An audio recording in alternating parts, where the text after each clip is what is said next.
शादी जो है ना, मैं समझती हूँ कि जब हम होश संभालते हैं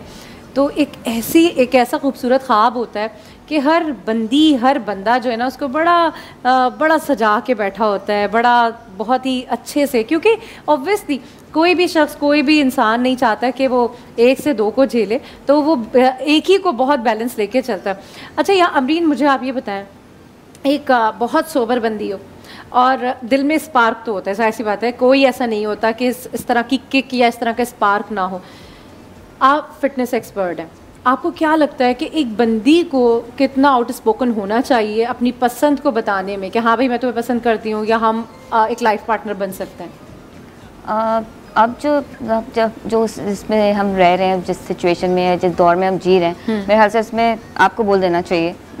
इतना मतलब शाय नहीं होना चाहिए, कुछ नहीं सोचो, बस बोल देना चाहिए, और इतना टाइम लेना ही नहीं चाहिए और धड़ल्ले से जाके बोलो, मैंने देखा है ऐसी लड़कियां होती हैं, और बोल ही देना चाहिए ताकि जो है वो क्लियर हो जाए, आपका विजन भी क्लियर हो जाए कि क्या चाह रही है आप, बजाय इसके कि उसको दिल में रख के बैठे रहें और इंतजार करते रहें कि सामने से कोई खुद से कोई रिएक्शन आए इस चीज़ का। तो इससे अच्छा है कि आप बोल दें। अच्छा, अमरीन कह रही है कि भाई जाके धड़ल्ले से बोल देना चाहिए और नहीं इंतज़ार करना चाहिए, बिल्कुल नहीं सोचना चाहिए कि आप लड़की हैं तो क्या हुआ। पता है शाजिया,